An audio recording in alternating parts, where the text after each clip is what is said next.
It's so hot in Texas.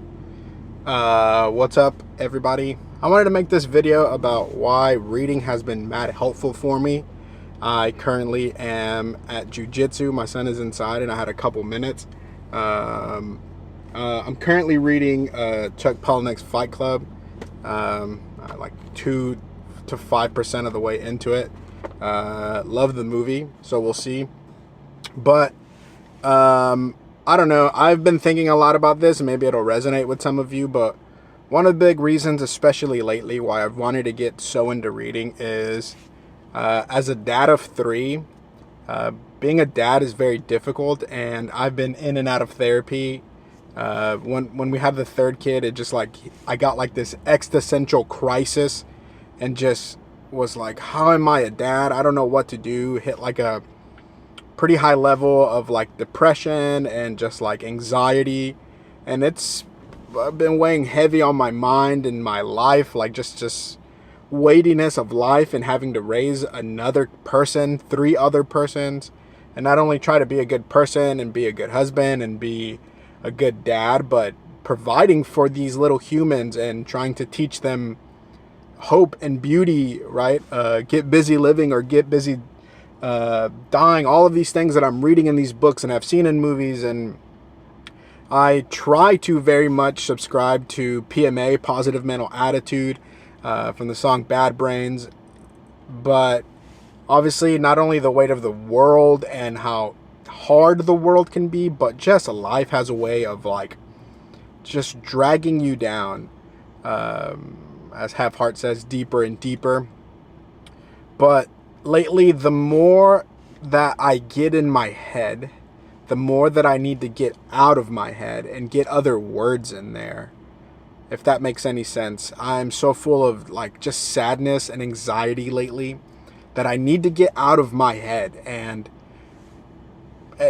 movies haven't worked like they normally do. TV or music hasn't helped the way it maybe normally does to just kind of shut off and just mindlessly watch something. Or obviously like social media isn't helpful in that sense. And so lately, when I just get like so bombarded mentally with my own thoughts and my own anxieties and my own depression, being able to crack a book open and like fill my brain with other words has been so therapeutic.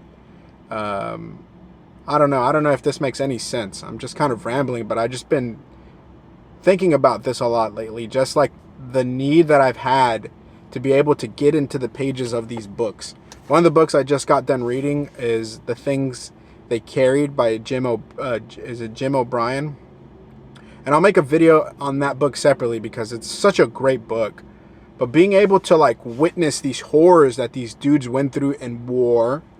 I just got done reading The Road and the devastation of father and son. Like these like cruelty of the world and the things that other people go through. And I don't know, being able to read them on a page has helped me get out of my head into a different world in a way that I didn't know that I needed, in a way that I didn't know was possible, if that makes any sense. And I just have been thinking over the last couple days and weeks how grateful I am that this summer I just decided to dive into reading. I've always, like I've mentioned on the channel before, been like a one book a month type person. But I think this summer I'm almost at like book 20, and even small books and big books. And just being able, one of the things that I loved about the book, The Things They Carried, is that it talks about how like truth or reality isn't always the thing that we're looking for. We look for it to be so factual, like so matter of fact, like this is what happened, this is what's going on, this is what it is.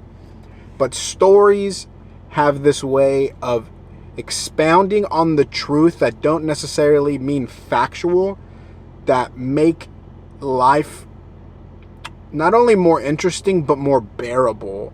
And the way that you relive your life and the way that you relive these stories in your head and in your mind helps make sense of the world. And it isn't necessarily factual. And I think a lot of us ask those questions like, is this true, is this not? But living in these stories and seeing the world through different stories has been able to help me in the reality of my life and what is really going on. being able to replay things and sort of meditate and slow my life down.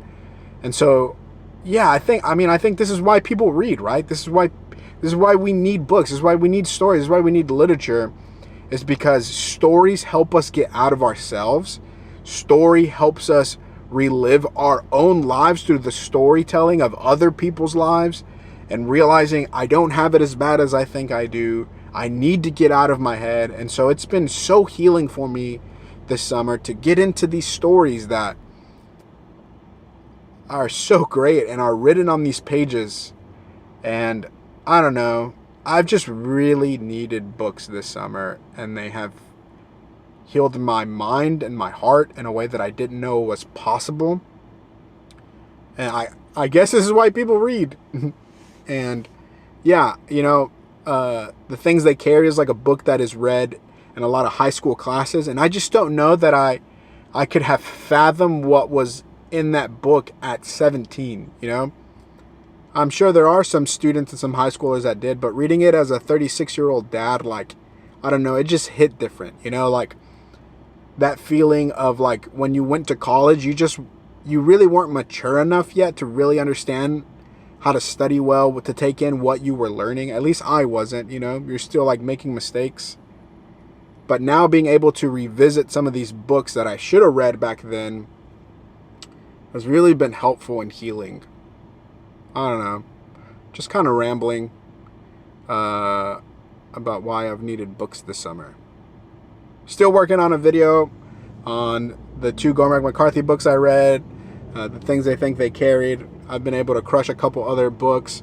But yeah, just wanted to share some thoughts about how much I've needed reading this summer. Hope you've had a good summer. Summer's coming to an end.